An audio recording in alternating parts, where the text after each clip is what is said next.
Vittu. Olkoon vaikka tuo. No vittu ihan hauska. Hello guys, it's Tumtse here, and well, guess who's back with another Crash Bandicoot video on my video series called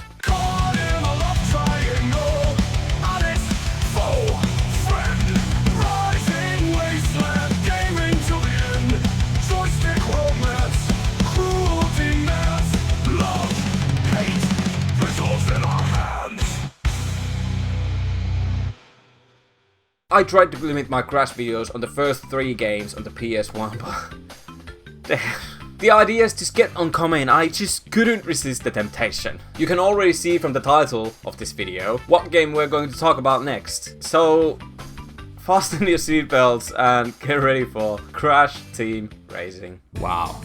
Just wow.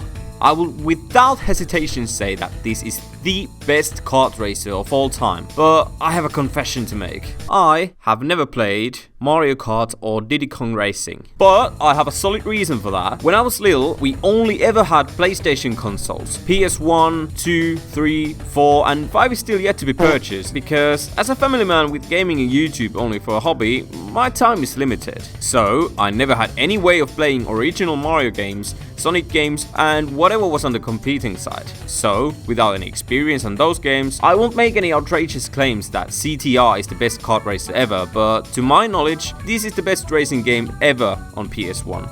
In my opinion. So yes, even though I like video games and I have been playing them for most of my life, I still have some games left yet to conquer. Maybe in the future I may have the time and energy to try those games out. Hell, maybe even make a video about them. But for now, I'm going through the games that I do know. And oh boy, do I know this game. If you were triggered about my last video about Crash 3, when I criticized the time trials due to my lack of skill, don't worry, with this game, nothing is too hard for me. I can even make the claim that this game's too easy. I may be getting a little ahead of myself, so why not start easy and go through the story of this game? So the world of Crash is pretty much chilling, and people have started to pick up kart racing, when our main antagonist for this game, Nitrous Oxide, sends a message to the pesky Earthlings. So what happens is that Oxide wants to race the fastest racer on Earth, and if he wins, he will turn the whole planet into a concrete parking lot. So I was about to write the script about Naughty Dog making the story deliberately bad, so the fans would start hating the franchise and give Naughty Dog a proper way out of the franchise, other than to stitch the project. And how funny it would be to think about that when Naughty Dog was intentionally trying to make a bad game, or more detailed bad story for Crash, they still made a better game that has come out since. Well, maybe it's unfair to compare Kart Racer to a platformer, but still. But I couldn't find any information about it anywhere. I'm sure that I heard or read it somewhere. Maybe it's just another Mandela effect. But anyway, the story is just silly, and you can see it doesn't take itself too seriously. So let's not wait too much time on that, so let's hop into the gameplay. When you boot up the game, you immediately see a whole catalog of game modes, but at the sake of this video, we're tackling the main one, the adventure mode. Don't worry, I'm going to talk about the other modes as well, so yeah, thanks. The adventure mode is aimed for the loners like me, who don't really have anyone else to play with, so thoughtful. Well, it's not just that, there are loads of cutscenes, story and of course racing involved in the adventure. So because Oxide is trying to asphalt the whole world, we need to go against him, and as Crash and everyone else are facing one bigger enemy, you forget all the previous differences for a tiny wholesome moments, and with that, you can pick whoever you want to for the adventure mode. All the characters from previous games are here. Crash of course, but Cortex, Coco, Engine, Dingodile, even Pola and Pura are playable characters in this game. Well, not all. Koala Kong is absent, and apparently Embryo doesn't have a driver's license. But we'll do fine without them. Let's pick a character. Every driver has their own racing stats, going from easy to hard. And what determines what is easy and hard is how the kart handles, and how fast the kart is. Crash and Cortex are mid drivers, with evened out stats, nothing flashy. Polar and Pura are the easiest ones, as their handling and turning are the main focus. They can easily get around tight corners, but in the other hand, they are a bit slow. Engine and Coco are acceleration based drivers, not the fastest but pretty quick, and their handling is also okay. And they also have the coolest karts. Tiny Tiger has the most amount of speed with Dingodile from the adventure mode races, but with the speed, the handling is a bit stiff. But because I'm a master of this game, I usually tend to pick Tiny. I pick Tiny because it's funny to see him squeeze himself in the tiniest of karts with the tiniest of legs he has. You really need to hit the squats, mister. And also Tiny's hit point is amazing, so getting the boxes is pretty easy. And also looking Dingodile from this angle makes me think about pizza all the time, so I won't pick him. So we picked Tiny for our adventure, pick our name, and we're heading to our first hub world. So because we picked Tiny, our guidance for this game is Uka Uka, as he gives us instruction on how to play the game. But we don't need that, so we'll just look around for a moment. So the game works similar to the platformers. There is a hub world and has a portal that leads to a stage where you race against other characters. The stages have 3 types of rewards, the first one being the trophies that you obtain by winning the stage. So every race has 3 laps against 7 other characters, and whoever wins the race gets the trophy. Or at least that should be the rules. In this game, you play until you are the winner. Reminds me of childhood when you can only go home after you won the game of street football. Nevertheless, the races against 7 other characters are amazing, as you can collect power-ups in the question boxes. The boxes give you a random power-up to use against the others. They can be defensive power-ups for you to hold on your position. Attacking power-ups, of course, gives you an extra opportunity to move forward in the positions, so as power-ups that give you an extra speed boost, or combine the attack and speed boost. Or you can also make everyone else go slower. Holy shit, this game is amazing. There are loads of boxes to collect, and most of the time they're placed in a straight line, so they are hard to miss. So it's pretty much guaranteed that you are able to get at least 1 power-up per lap. Also, your position affects on what power-up you can get. If you are dead last, you'll get more powerful attacking power-ups, and if you're in front, you're mostly getting these bottles, so people behind you may get the chance to catch up to you. And you know, the drivers behind you are getting better power-ups, so there is not a single dull moment while racing. There are also Wumpa Fruits in this game. Getting 10 Wumpa Fruits from these Wumpa crates make your weapons more efficient, but apparently makes your kart go even faster. I have always doubted that claim, as I haven't noticed a difference in that aspect, but hey, if it reads on the internet, then it must be true. It's amazing that the gameplay mechanics are based around Crash Bandicoot's already known gimmicks and hazards. It gives the game comfortable and familiar feeling. The other collectibles from the racing platforms are obtained after you beat the stage. Relic races are a straight copy out of Crash 3 with yellow second boxes and relic reward with sapphire, gold and platinum relics. Just drive as fast as possible and you get the relic, but there is a twist for the boxes. If you manage to get all the boxes, you'll get a 10-second deduction from your initial time, so the platinums are much more obtainable. It really pushes you to get all the boxes, and it's challenging as some boxes are hidden in shortcuts and most of the boxes are obtainable with only 1 lap, so if you miss one, restart is the only option. CTR tokens are a substitute to gems in the previous Crash game stages. To get the token, you need to find the letters C, T and R that are more or less hidden within the stage, and you also need to finish first. Also, the AI in these CTR token stages is much harder, so the game expects you to be better at this point. There are 5 hub worlds in this game, with 4 being the main ones for the story and progression wise, and 1 Gemstone Valley is the main one for getting all the remaining collectibles. You finish the stages one by one, and after you collected all the trophies in the hub world, a boss race is unlocked. Here, you race against the bosses from previous games, and like in known Crash Bandicoot fashion, the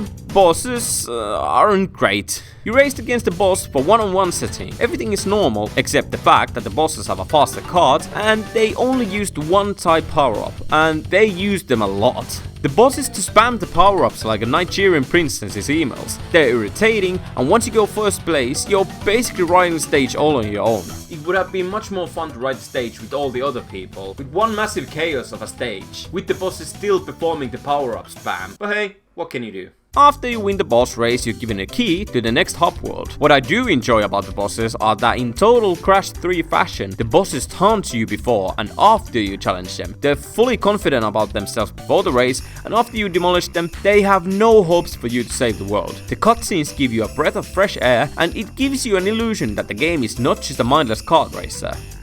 Which it is. But even though it's just a kart racer where you fight for the first place, it does not take away the fact the game is incredibly fun to play. Even though I can enjoy the game by myself, the main point of this game is to play with friends. The game has this incredible pace to it in every race, and the chaotic nature of it makes it feel so enjoyable. The amount of times I've been in first place only to fall dead last in a matter of seconds, just because my mates have been hitting me with a plethora of homing missiles or the orb that wipes out everyone. This is literally the most important game of my childhood and even adulthood when you think about playing the games with your friends. And believe me, after the remake was released, we were living that childhood all over again. Fun fact, because the remake's release date in 21st of June in 2019 fell to the same day as Finnish people celebrate Midsummer, Finnish players were able to get the game a day early in 20th of June. I tried to look up the source of news for that, but for some reason I couldn't find anything about it. But luckily, I have proof. So here are the text messages with my friends about the situation. See the dates here. It was bought from the GameStop on the 20th, and they came to my place to play the game. And we did. We played it till 8 AM and we started somewhere around 7 PM. Here's a picture from that session taken at 5 AM. Back to the original. The main reason the game is so fun to play and also very easy to play is that the cards are just the right weight. What I mean is that the cards are a bit heavy, so it's actually pretty hard to lose control of the vehicle. Naughty Dog somehow nailed the controls on the first attempt. It's just magnificent. And what they also nailed was probably the greatest gimmicks ever implemented to the kart racers ever. The slide boost. I have no idea how I managed to beat the game when I was just a small Tumtse, as I had no idea how this mechanic works. But after mastering the slide boost, oh boy, the game speed jumps to a whole new level. How they work is pretty simple. Get the kart to a sliding motion with the trigger buttons and look out for the meter in the bottom right corner. After the meter goes red, press the trigger button and it gives you a small boost. Do this 3 times and you'll get a proper speed boost with the third one. It makes everything incredibly fun and hectic at the same time as you try to maintain the boost for as long as possible and try to hit the boost at the right time. As if you're too early or too late, you miss the opportunity to get the maximum boost. There is just so much to talk about, but we need to move forward. Next up is how the game looks. Well, because my nostalgia is heavily affecting this opinion, I have to say that it looks amazing. The stages are gorgeous with the bright colors and lighting, and the stages are also using the locations of the previous games, which I adore. The attention to detail is awesome, like previously mentioned power-ups, the homing missiles, bombs, the warp orbs from Crash 3, bottles from Crash 1, but the stage enemies as well, the seals and the rolling barrels from Crash 2, even the spiders from the stages fumbling in the dark from Crash 1 are back. Well, the character designs are a bit meh, but I can totally understand that there has to be some limitations as there are just so much stuff happening all over the place. Also, almost every character has their own track in the game. It gives the game even more charm, and it's so fun to go through the stages like you're entering someone else's domain. Speaking of domains, as you win every race on adventure mode and go through the hub worlds, the only thing left is to beat our main bad guy, Nitrous Oxide. Oxide has this amazing level based in space. It's colorful, has tight turns and huge jumps and... So Oxide doesn't give a shit about you as he cheats from the very beginning and also uses every single item the previous bosses used. And because he doesn't play by the rules, I decided to use a little cheat on my own. So CTR has a lot of shortcuts, some more intentional than the others, and that's what I love about the game. It constantly pushes you to know every single detail about the stages, and with the music, every stage becomes so memorable. Add in the details from the previous games, and oh boy, this game is such a gem. Well, mentioning gems, after you win the race against Oxide, now it's time for the rest of the collectibles. If you look through the collectible list, you can see there are colored gems like previous games, but how do you get them? Well, the previously mentioned CTR tokens comes to play at this point. You see the warpads has their own colored themes, red, yellow, blue and green. After you collect CTR tokens from every single color stage, you unlock a gem race from the garage right next to where you fought Oxide. In the gem race, there is a cup competition against other drivers. The better you do in a race, the more points you get, and at the end, the driver who has gained the most amount of points wins the gem. And the tracks you race in the gem cup are the races of that coloring theme. Red gem, you race all the red themed tracks, etc. If you feel like I've missed the purple tracks, then don't worry, I'll talk about them now. So the purple themed tracks works a bit differently. There you don't race against other players, you race against time. Here you need to collect 20 crystals within the time limit, and the crystals are scattered around the map, behind nitro crates, after jumps, or just in plain sight. As a kid, I hated these stages, but nowadays I think they're fun tracks to go through, as they kind of break the racing format a bit, and the game doesn't feel too similar from start to finish. But what I still hate is that they change the sound effect after you collect the crystal. After you beat the purple stage, you obtain a CTR token.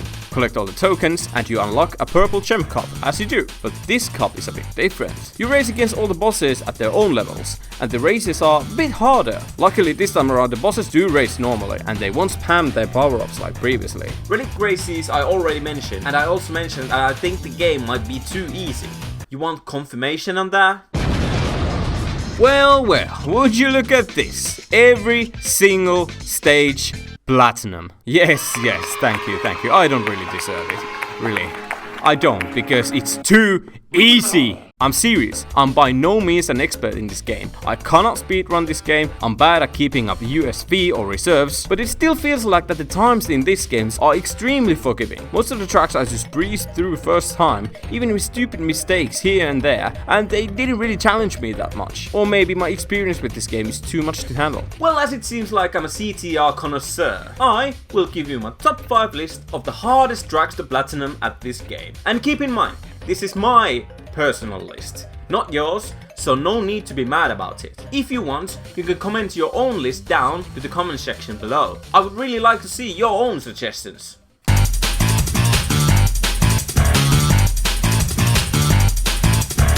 Well, the track isn't my favorite, so that affects the position heavily, but there is still some trickier spots to go through. The spiral is always challenging, and these crates placed on the railroad tracks are a bit shitty when VR group is coming in full steam, probably late as always.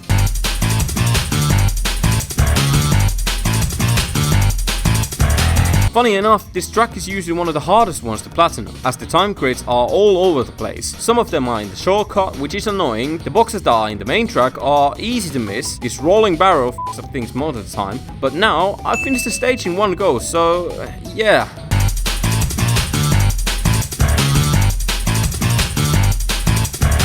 This is another track with challenging box placement, and what makes this track even harder is that there are basically no walls in this track. So it's easy to fall straight down and mess up your platinum run, and this narrow bit can f*** off.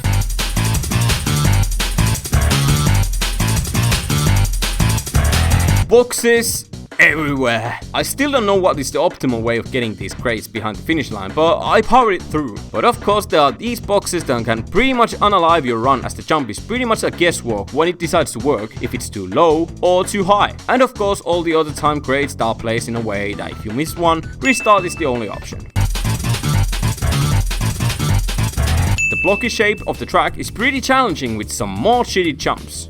This jump, these boxes, Tiny Arena is just a snore fest, the most boring stage in the game, and did I mention, the worst.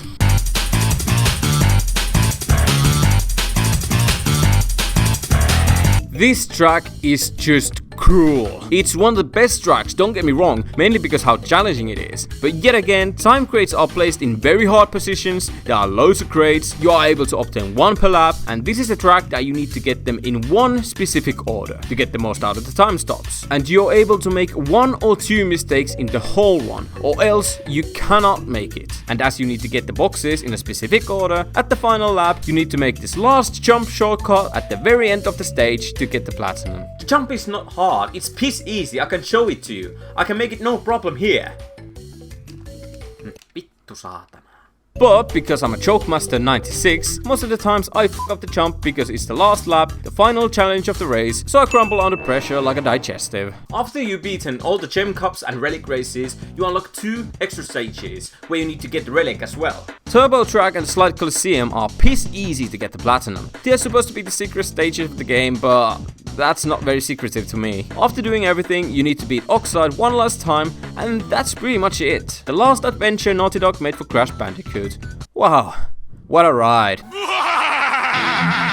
But don't worry, there are still something else to talk about. After all, this game is originally meant to be played with friends and family with this grey boomerang. CrashTeamRacing is the first multiplayer Crash game, and you are able to play the multiplayer modes with up to 4 players. The one-player modes are fun and all, but the most amount of excitement, joy and hate can only be felt by challenging your loved ones to one-on-one deathmatch. Or if you have beef with someone, catch me on CTR, how about that? What we tend to play the most is the cup races. Just like the Gem Cup, there are 4 tracks in each cup, them being a Wumpa Cup, Crystal Cup, Nitro and Crash Cup. There are 3 difficulties to choose from, but you have to unlock every difficulty level, starting with easy. It's pretty stupid in my opinion, but wait a minute. What is this? So, because we 101%ed the adventure mode, we unlock new characters. There are the bosses, but also fake Crash from previous game, but still no Koala Kongo and Brio.